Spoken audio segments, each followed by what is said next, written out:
తాను 5వ అధ్యాయము 22వ వచనం నుండి, స్త్రీలారా ప్రభువునకు బలే మీ సొంత పురుషులకు లోబడి ఉండుడి, క్రీస్తు సంఘమునకు శిరస్సు అయి ఉన్నలాగున పురుషుడు తన భార్యకు శిరస్సు అయి ఉన్నాడు.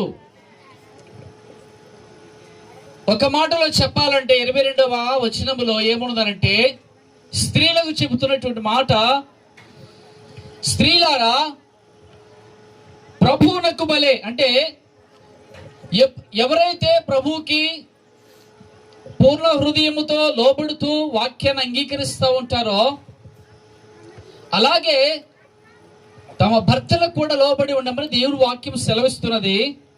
25వ వచనంలో 25వ వచనం ఏముందంటే, ఇదందరికీ తెలిసిన విషయాలు, కానీ ప్రత్యేకమైన కోణంలో ఆలోచన చేద్దాము. ప్రభు మనతో మాట్లాడని ఆశపడుతున్నాడు.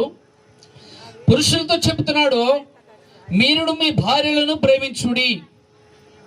ప్రేమించుడి ప్రేమించుడి అన్నదానికి ఎలాగ ప్రేమించాలని చెబుతున్నాడంటే, యేసుక్రీస్తు ప్రభువారు సంఘమును ప్రేమించినట్లు, అంటే యేసుక్రీస్తు ప్రభు సమస్త మానవాళి కోసము ఈ లోకములోనికి వచ్చాడు. యేసుక్రీస్తు లోకంలోనికి వచ్చినప్పుడు సంఘము లేదు, సంఘము కట్టబడలేదు. మరి ఎలాగ కట్టాడంటే, ఆయన తన స్వరక్తం ఇచ్చి యేసుక్రీస్తు తన సంఘాన్ని సంపాదించాడు. ప్రియులారా, అంటే సంఘాన్ని కట్టేటప్పుడు సంఘం ఎలాగుందంటే, అనేక ఒడిదుడుకులతోనో తప్పులతోనో పాపముతోనో ఉన్నది. అయినా కానీ యేసుక్రీస్తు అనేక లోపాలతో ఉన్నటువంటి సంఘం కొరకు తన ప్రాణం పెట్టాడు. అలాగా అంతగా ప్రాణం పెట్టినంతగా ప్రేమించాడు. కాబట్టి అలాగా ప్రేమించమనంటే, ఒకవేళ విజయ్, ఒకవేళ నీ భార్యలో ఏదైనా సరే లోపాలున్నా, ఏదైనా సరే చిన్న చిన్న సమస్యలున్నా కానీ, యేసు ప్రభువారు సమస్యలు లోపాలతో ఉన్నటువంటి సంఘం కొరకు ఎలాగా ప్రాణం పెట్టి ప్రేమించాడో, నువ్వు కూడా అలాగే నీ భార్య కొరకు ప్రాణం పెట్టమని చెప్పట్లేదు, ఓకేనా? ప్రేమించమని చెప్తున్నాడు ప్రభు. యేసయ్య ప్రాణం పెట్టాడు, మనం ప్రాణం పెట్టాల్సిన అవసరమో లేదు. వాళ్ళు ప్రాణం పెట్టకపోతే పర్లేదు, వీళ్ళు కనపడాలి కదా ముఖ్యంగా. నేను అడ్డం వస్తే బాగోదు, ఓకే? అయితే ఇక్కడ ఏంటంటే, మనం గమనించాల్సింది, వివాహము కాక మునుపు చాలా మందిలో, అమ్మాయిలో కానీ అబ్బాయిలో కానీ వాళ్ళ మనస్సు ఉంటుంది కదా, ట్యూన్ చేయబడి ఉంటుంది. మైండ్ ట్యూనింగ్ అంటే, పెళ్ళైనప్పుడు భార్యతో ఇలాగుండాలా అలాగుండాలని కొంత అవగాహనతో ఉంటారు మగపిల్లలు. ఎలాంటి అవగాహన అంటే, వారి కుటుంబంలో వాళ్ళ తల్లిదండ్రులు చూసినప్పుడు ఒక ఆలోచన ఉంటుంది, ఓకే భార్య అంటే భార్యతో ఇలాగ ఉండాలి అని.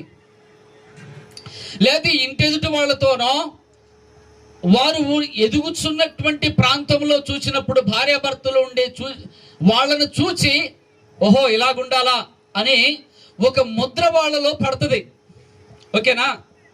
అది భారతదేశంలో ఉన్నటువంటి సామాజిక పరిస్థితులుగా దాని వలన కలగవచ్చు, లేకపోతే మరి ముఖ్యముగా వారి కుటుంబంలో ఉన్నటువంటి తల్లిదండ్రులు, సొంత తల్లిదండ్రులు ఉంటారు కదా, వాళ్ళ యొక్క జీవిత విధానం అనేది అబ్బాయి మీద పడుతుంది, అమ్మాయి మీద కూడా పడుతుంది, ఓకే?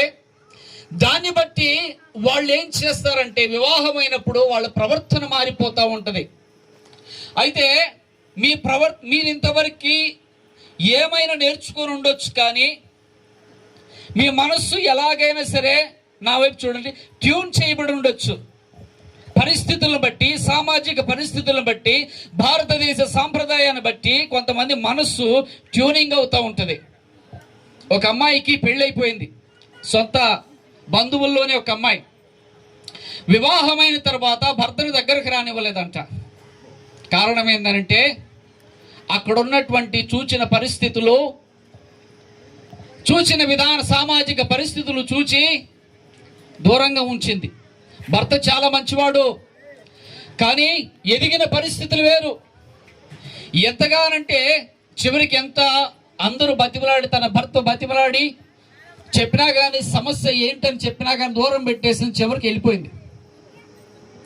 ప్రియ దేవుని బిడ్డలారా, ఈరోజు ఇక్కడున్నటువంటి వాళ్ళలో కూడా చాలా మంది పరిస్థితులను బట్టి మనస్సు ట్యూన్ చేయబడి ఉంటుంది. అంటే ఒక సెట్ అయిపోయి ఉంటుంది అనమాట. సిమెంట్ కనుక వేసేసిన తర్వాత అది ఎలాగా స్ట్రాంగ్గా దుక్కుపోయి ఉంటుందో, గట్టిపడుతుందో, అలాగా మనస్సు అనేది కఠినమైపోయినటువంటి పరిస్థితులు ఉంటాయి. అయితే ఈరోజు తెలుసుకోవాల్సిన విషయం ఏమిటంటే, బైబిల్ ప్రకారము యేసయ్య ఒక భార్య ఎలాగా ఉండాలో, ఒక భర్తకు ఎలాగా జీవించాలో, భర్తతో ఎలాగ ఉండాలని బైబిల్ సెలవిస్తున్నదో దాని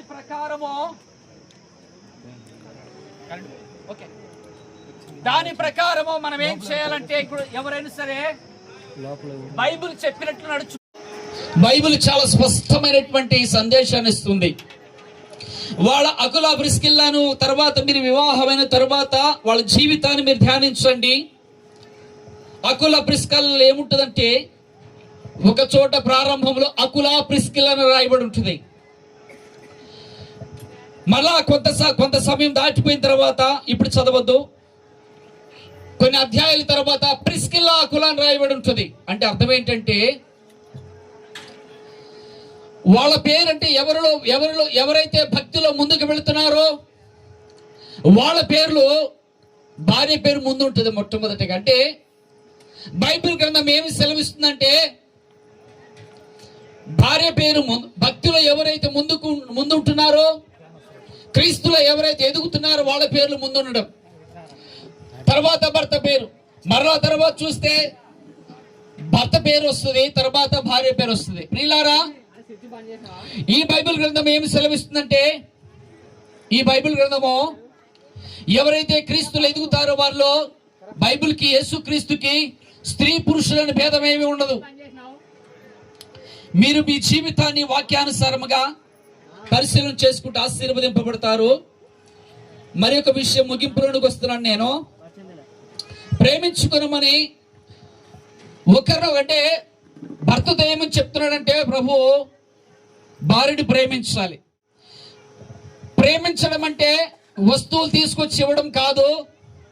టీవీ కావాలంటే టీవీ, లేకపోతే మంచి బట్టలు కావాలంటే, చీరలు కావాలంటే, నగలు కావాలంటే అది కాదు.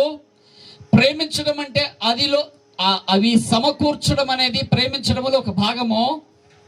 అలాగే ప్రేమించడం అంటే భార్యతో నీ సమయాన్ని గడపాలి. అంటే ఏదో అలాగ వచ్చి శారీరక సంబంధమైన సమయం గురించి నేను మాట్లాడట్లేదు.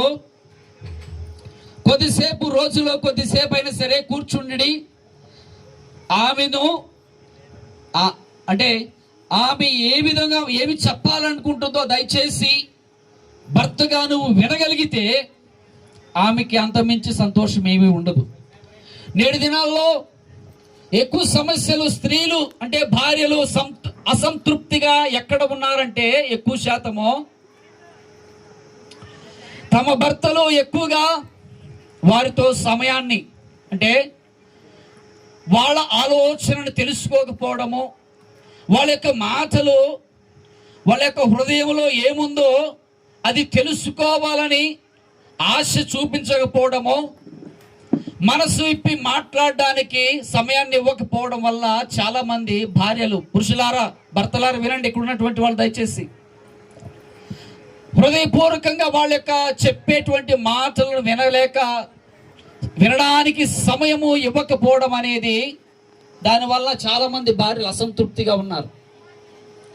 కాబట్టి బైబిల్ ఏం చెప్తుందంటే, భార్యను భర్త ప్రేమించాలి.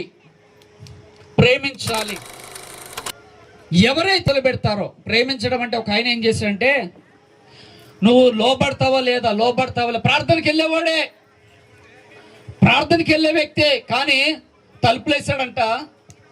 వాక్యం చెప్తుంది, ఎఫెసీయులకు రాసిన పత్రిక 5వ అధ్యాయము, లోబడతావా లేదా 22 వచనంలో ఏమనుంది, స్త్రీలారా క్రీస్తు ప్రభువునకు వలె మీ సొంత పురుషులకు లోబడి, వాక్యం చెప్తుంది నువ్వు లోబడతావు లేదని చెత్తకొడుతున్నాడంట. మరి 25వ వచనంలో ఏమని చెప్తుంది?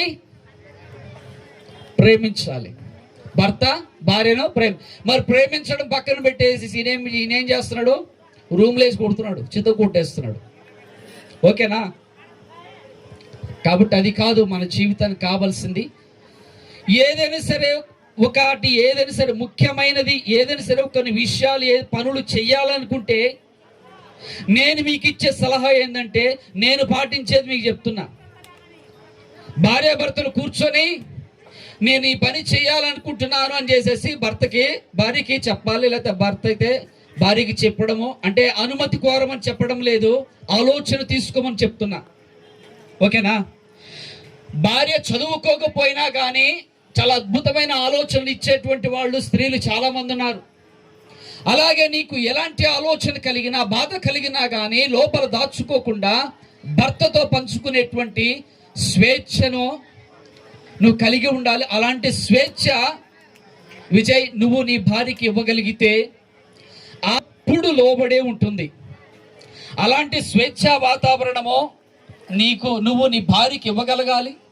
నువ్వు ప్రేమించగలుగుతూ స్వేచ్ఛా వాతావరణం ఇస్తూ ఉంటే నీకు ఎప్పుడు లోబడతా ఉంటుంది. నీ మాట కాదని ఎప్పుడు వెళ్ళిపోదన్నమాట.